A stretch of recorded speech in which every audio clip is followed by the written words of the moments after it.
Hybrid का मतलब होता है दो चीजों का आपस में मिल जाना, जिसमें एक चीज दूसरी की प्रॉपर्टी एक्वायर करती है, दूसरी पहली की।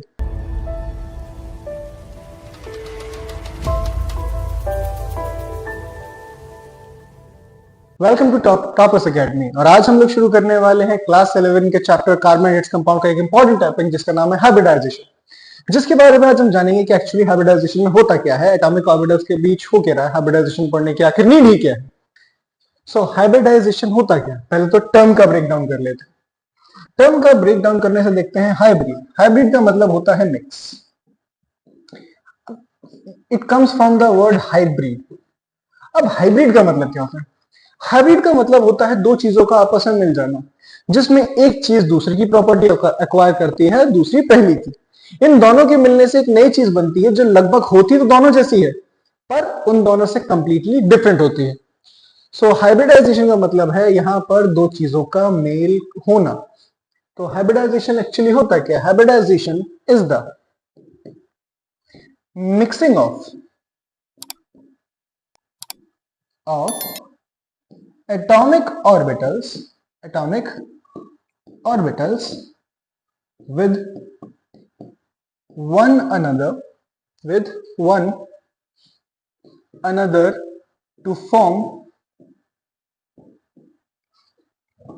new orbitals of equal energy and same geometry. मतलब थ्री डायमेंशन में उनकी अरेंजमेंट यूनिफॉर्म होनी चाहिए। तो एक्चुअली होता क्या है हाइब्रिडाइजेशन? अगर मैं बात करना चाहूं तो मान लीजिए, पहले समझते हैं कि हाइब्रिडाइजेशन होती क्या है। तो हाइब्रिडाइजेशन में सबसे पहली हाइब्रिडाइजेशन आती है जिसका नाम है आपका एसपी मिक्सिंग। याद रखिए, अभी हम मिक्सिंग की बात कर रहे हैं, ना कि हाइब्रिडाइजेशन की। एसपी मिक्सिंग और हाइब्रिडाइजेशन दो अलग चीजें हैं। तो यहां पर मैं हाइब्रिडाइजेशन की बात नहीं कर रहा हूं, यहां पर मैं मिलने की बात कर रहा हूं। तो अगर सबसे पहले मैं बनाना चाहें, let's go and this is what.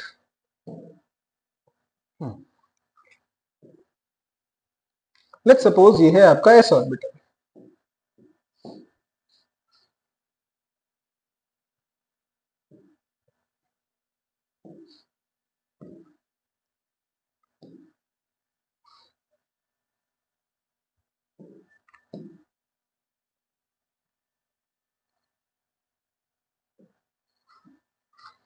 Okay, and this one.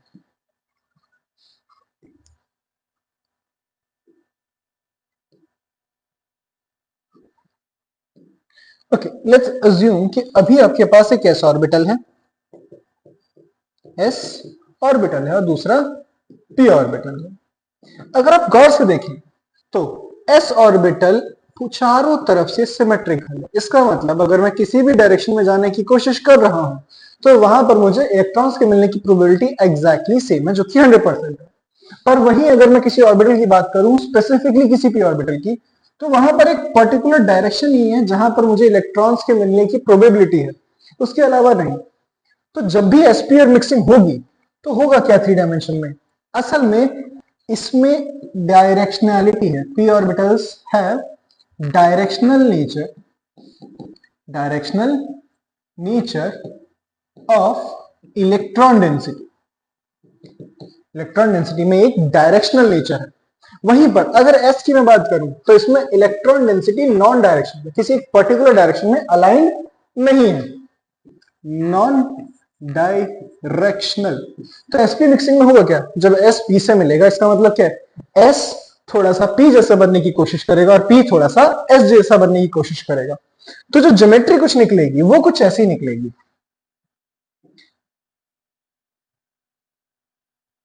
Here गौर से अगर हम देखेंगे तो p का एक ऑर्बिटल s जैसा बनने की कोशिश कर रहा है, यानी कि स्फेरिकल होने की कोशिश कर रहा है। वहीं पर जो मेरा s है वो थोड़ा सा डायरेक्शनल नेचर होने की कोशिश कर रहा है, थोड़ा सा अंदर दब रहा।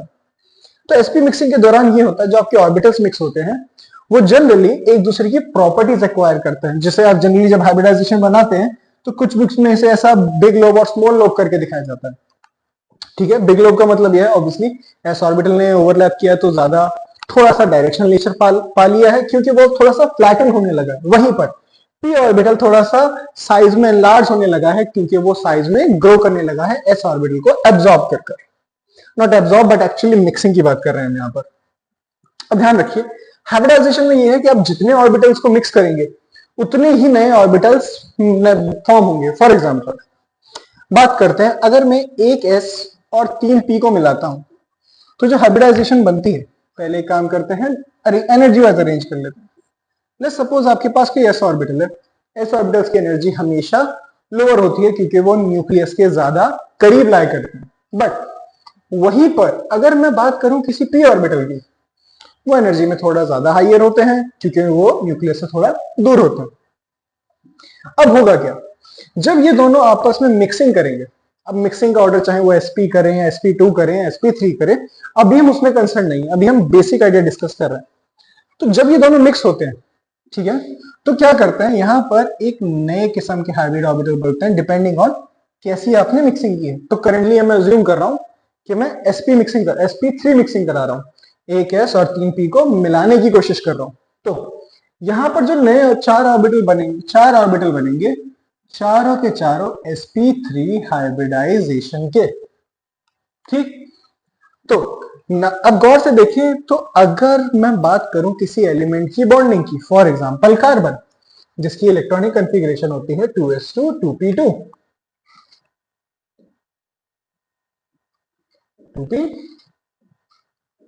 2p2, इसका मतलब क्या है, एक इलेक्ट्रॉन यहां है और 2 इलेक्ट्रॉन यहां है। तो टेक्निकली कार्बन को बनानी 2 बॉन्ड चाहिए, पर it's a well known fact कि कार्बन 4 बॉन्ड बनाता है। तो आखिर रीजन क्या है, तो रीजन ये है कि कार्बन अगर 2 बॉन्ड बना सकता है तब जब वो सिर्फ p ऑर्बिटल इस्तेमाल करे। ठीक है, इसका मतलब 4 बॉन्ड बनना तो मुश्किल ही है, बट 2 बॉन्ड बनाने के लिए 2 इलेक्ट्रॉन्स बहुत हाई है और 2 इलेक्ट्रॉन्स एनर्जी में लो है जो कि पेड है। इसका मतलब ये 2 इलेक्ट्रॉन तो बॉन्डिंग में पार्ट लेंगे नहीं। अब हाइब्रिडाइजेशन का रूल ये कहता है कि अगर इन्हीं 2 चीजों को मिलाना है, 2 एटॉमिक ऑर्बिटल्स को मिलाना है, तो उनका एनर्जी डिफरेंस लगभग सिमिलर होना चाहिए, या फिर मैं कहूं उनका प्रिंसिपल क्वांटम नंबर की वैल्यू सेम होनी चाहिए। जैसे यहां दोनों सेकंड्स है, ओके, आप सेकंड शेल को तीसरे में मिक्स नहीं कर सकते, तीसरे को दूसरे में नहीं कर सकते, पहले को दूसरे में नहीं कर सकते। ओके, सिर्फ सेम प्रिंसिपल क्वांटम नंबर वाले एटॉमिक ऑर्बिटल्स को ही आपस में आप मिक्स करेंगे, या जिनकी एनर्जी सिमिलर आती है, किससे, n+l रूल के हिसाब से।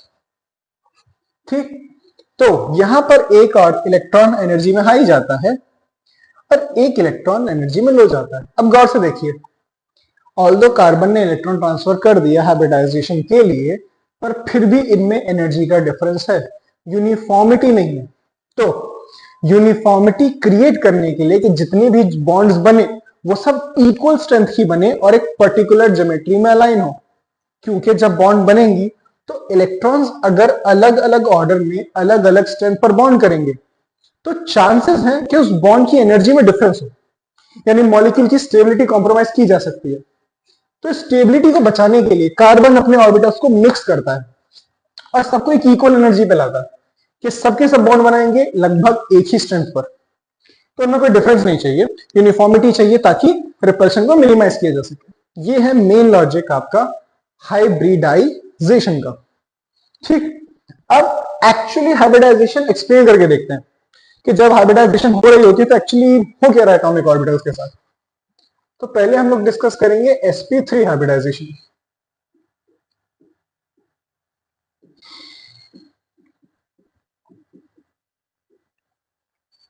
sp3 हाइब्रिडाइजेशन, तो देखिए आप इसमें एक s ऑर्बिटल लेंगे, sp3 का मतलब 3 p ऑर्बिटल मिक्स होनी चाहिए, यानी कि एक px रहेगा, दूसरा py रहेगा और चौथा pz रहेगा z डायरेक्शन।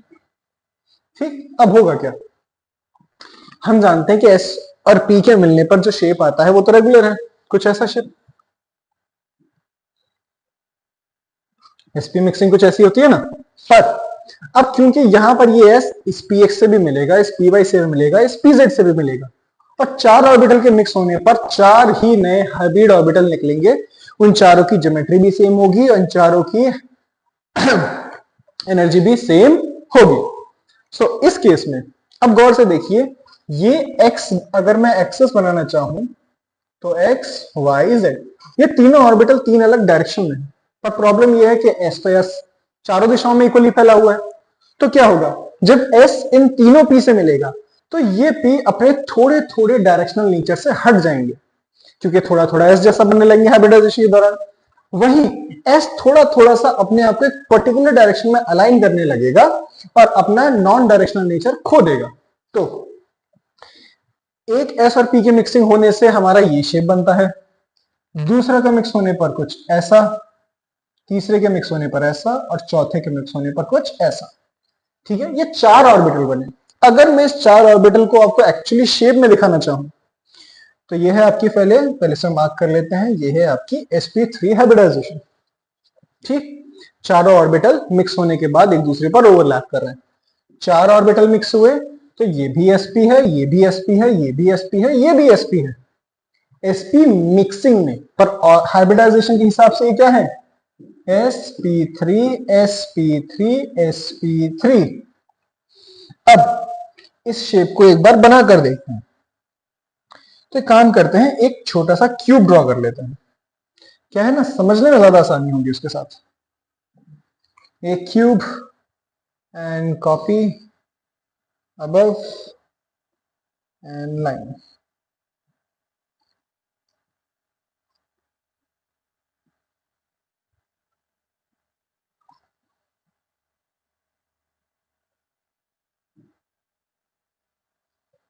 ठीक, अब मार्क कर लेते हैं। तो टेट्राहेड्रल में अगर मैंने आपको sp3 हाइब्रिडाइजेशन बताई तो एक मिनट इसको थोड़ा सा बड़ा कर लेते हैं। ठीक है, तो इस क्यूब के सेंटर में मेरा वो कार्बन रखा है जिसने वो बॉन्ड बनाई थी।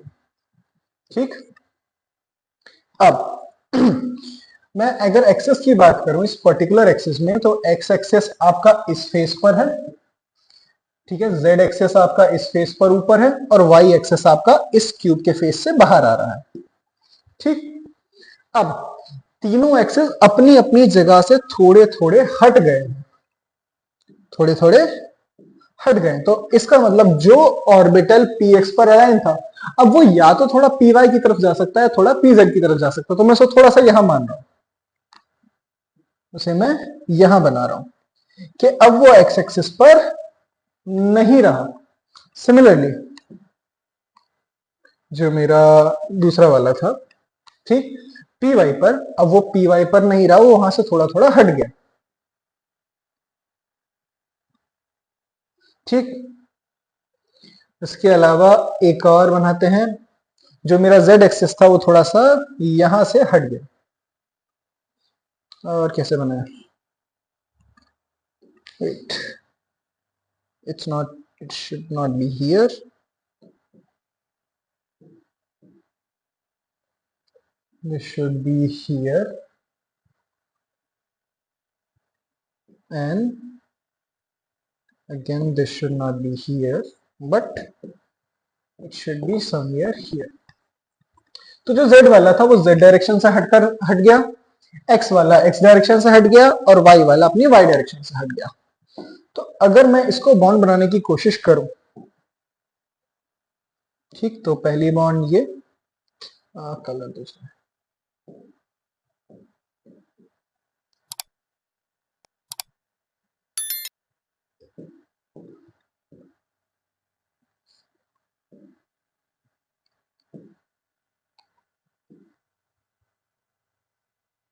चौथा नाम आंखों का।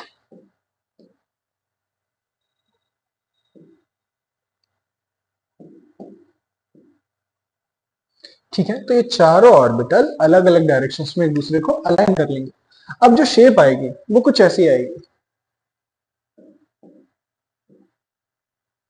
ठीक, एक ग्रीन वाला एटम यहां पर, वहीं पर ब्लू वाला आपका कुछ इस तरफ, वहीं पर orange on this side and one above which is this side. ठीक है, अब क्या है कि जब हाइब्रिडाइजेशन का मेन रीजन क्या है कि गौर से देखिए, अगर मैं बात करूं, अगर मेरे नॉर्मल पी ऑर्बिटल को अगर मैं मिक्स नहीं करता तो तीन ऑर्बिटल हाई एनर्जी में थे, एक ऑर्बिटल लोअर एनर्जी में था। इसका मतलब जो अलग अलग बॉन्ड लेवल ऑफ बॉन्डिंग होगा वो सब में अलग होगा। जो बॉन्ड्स हायर एनर्जी ऑर्बिटल से बने वो वीकर होंगे और जो लोअर एनर्जी ऑर्बिटल से बनेंगे वो स्ट्रॉन्गर होंगे। तो हाइब्रिडाइजेशन में क्या है कि सारी की सारी बॉन्ड्स को इक्वल किया जाता है। अब गौर से देखिए, अगर मैं पी ऑर्बिटल की बात करता, अगर सिर्फ नॉर्मल पी ऑर्बिटल लेता, तो मेरे तीन बॉन्ड्स को तो एक्सेस में होना चाहिए था। लेट्स सपोज यहाँ आपका कार्बन है, एक एटम बी, एक एटम सी, एक एटम डी, इनको कुछ ऐसा होना चाहिए था। तो चौथा ऑर्बिटल कहाँ जाता? चौथा ऑर्बिटल ऐसे ही प्लेन में आने की कोशिश करता। गौर से देखिए कि इन सब के बीच रिपल्शन कितनी ज्यादा है, क्योंकि 90 पर अलाइंड है।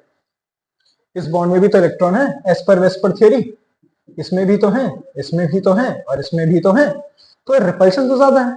तो मॉलिक्यूल क्या करता है? हाइब्रिडाइजेशन क्या है?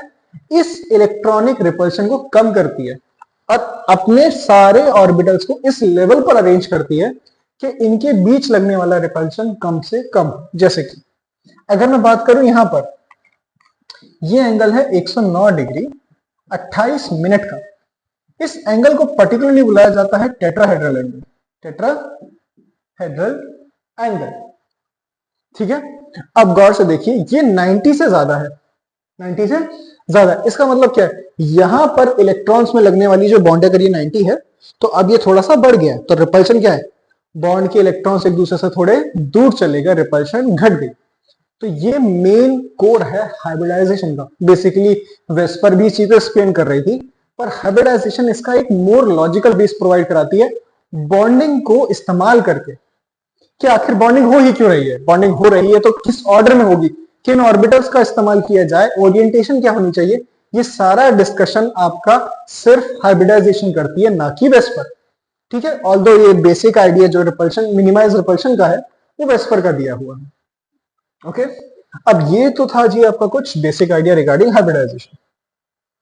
सिमिलर टू दिस अगर मैं बात करूं, अगर आपके पास sp2 हाइब्रिडाइजेशन है, हाइब्रिडाइजेशन, तो sp2 का मतलब क्या है? मैंने एक s और दो p इस्तेमाल किए हैं। एक s, या तो मैं px इस्तेमाल कर सकता हूं, या तो मैं py इस्तेमाल कर सकता हूं, या फिर मैं जो चाहे वो कॉम्बिनेशन इस्तेमाल कर सकता हूं। px py कर सकता हूं, pz py कर सकता हूं, px pz कर सकता हूं, दैट्स अप टू यू। तो तीन ऑर्बिटल मिक्स हुए तो तीन होगा। sp मिक्सिंग का बेसिक रूल, sp मिक्सिंग का बेसिक रूल, अब क्योंकि तीन ऑर्बिटल मिक्स हुए तो इसका मतलब ऐसी तीन बनी होंगी। अब तीन ऑर्बिटल मिक्स हुए, इसका मतलब क्या है कि मेरे पास दो ऑर्बिटल्स थे जो डायरेक्शनल नेचर कैरी कर रहे थे, तो इसके मिलते ही क्या है, वो थोड़ा थोड़ा अपना डायरेक्शन कैरेक्टर खो देंगे। तो अगर मैं इसको बनाना चाहूं, इस तरफ x है, इस तरफ लेट्स सपोज मेरा z है, और इस तरफ लेट्स सपोज मेरा y है, इसको py कर लेते हैं, ठीक। तो क्या हुआ, जो x वाले थे इस डायरेक्शन से, x वाला थोड़ा अपनी डायरेक्शन से हट मान लेते नीचे आ गया, z वाला अपनी डायरेक्शन थोड़ा इधर दब गया, और y वाला तो मिक्स ही नहीं किया, तो y वाले को कुछ ज्यादा फर्क नहीं पड़ा। तो जो ऑर्बिटल मिक्सिंग में हुआ, अगर गौर से देखें, इन सब के बीच एंगल है 120 डिग्री का। इस हाइब्रिडाइजेशन को बुलाते हैं ट्राइगोनल प्लेनर। पर अगर मैं बात करूं एक इंपॉर्टेंट चीज की, कि यहां पर एक प्योर pz ऑर्बिटल तो बच गया है, तो वो कहां है? वो इस ट्राइगोनल प्लेन के अबव और बिलो साइड एग्जिस्ट करेगा। कहने का मतलब ये है कि जो मॉलिक्यूल की ज्योमेट्री है वो कुछ ऐसी होगी। ट्राइगोनल प्लेन में आपके तीन एटम मौजूद होंगे, और एक प्योर p ऑर्बिटल एक अबव प्लेन है और दूसरा बिलो प्लेन है, जो कि आपकी पाई बॉन्ड बनाने के काम आ सकता है, ठीक है। ये इंपॉर्टेंट है, ध्यान रखिए कि कभी भी आपके hybridised orbital pi bond formation occur नहीं कर सकते, क्योंकि पाई बॉन्ड के लिए बहुत इंपॉर्टेंट है साइडवेज ओवरलैप। लेकिन जब हाइब्रिडाइजेशन होती है, तो हाइब्रिडाइजेशन में होता है कि आपके पास एक ऑर्बिटल का शेप बड़ा होता है, एक का स्मॉल होता है। तो अगर मैं साइडवेज ओवरलैप की बात करूं, अगर मैं साइडवेज ओवरलैप की बात करूं, इसे उठाकर इस पर लाऊं, तो ये तो इस पे ओवरलैप हो जाएगा, मगर ये वाला इस पे ओवरलैप नहीं होगा। अगर किसी का मन करता है कि सर पूरा क्यों नहीं मिला देते, ऐसे करके तो ओवरलैप हो रहा है, पर ज्योमेट्री उतनी अच्छी नहीं है, क्योंकि ऑब्वियसली यहां हम अपने मन के हिसाब से नहीं करते। इलेक्ट्रॉन डेंसिटी का एक प्रॉपर शेप होता है, एक ओरिएंटेशन होती है, ठीक है, तो वो ओरिएंटेशन में अगर आप देखेंगे यहाँ पर एक्चुअली गैप रह रहा है, तो यहाँ पर प्रॉपर ओवरलैप नहीं। अगर ये इसकी पॉसिबिलिटी है भी तो उसकी पॉसिबिलिटी बहुत कम है क्योंकि इसकी स्ट्रेंथ बहुत वीक है, ओवरलैप अच्छा है नहीं। Okay, so this was all about your chapter hybridization, your basic theory. हमने इसमें जाना कि हाइब्रिडाइजेशन होती क्या है, ऑर्बिटल्स को मिक्स कैसे किया जाता है, और ऑर्बिटल की मिक्सिंग के दौरान हो क्या रहा है। ठीक, उसके साथ साथ हमने जाना कि इसका मेन कनेक्शन वेस्पर के साथ कैसा है, कि आखिर वेस्पर ने क्या चीज एक्सप्लेन की थी, और जब वेस्पर से काम बन रहा था तो फिर हाइब्रिडाइजेशन को लेकर ही की था। ठीक, क्योंकि वेस्पर ने बेसिक आउटलाइन नहीं दिया था कि बॉन्डिंग का नेचर क्या है, बॉन्डिंग हो क्यों रही है, ओरिएंटेशन क्या होनी चाहिए, कैसे डिसाइड किया जाए, क्या सारे के सारे ऑर्बिटल ये काम करते हैं, जवाब नहीं है। हर एक हाइब्रिडाइजेशन के हिसाब से एक पर्टिकुलर ऑर्बिटल का मिक्स होना एक पर्टिकुलर ज्योमेट्री को जन्म देता है, जिसके हिसाब से आपके अलग अलग ओरिएंटेशंस आते हैं। Okay, so this was about your hybridization. Thank you.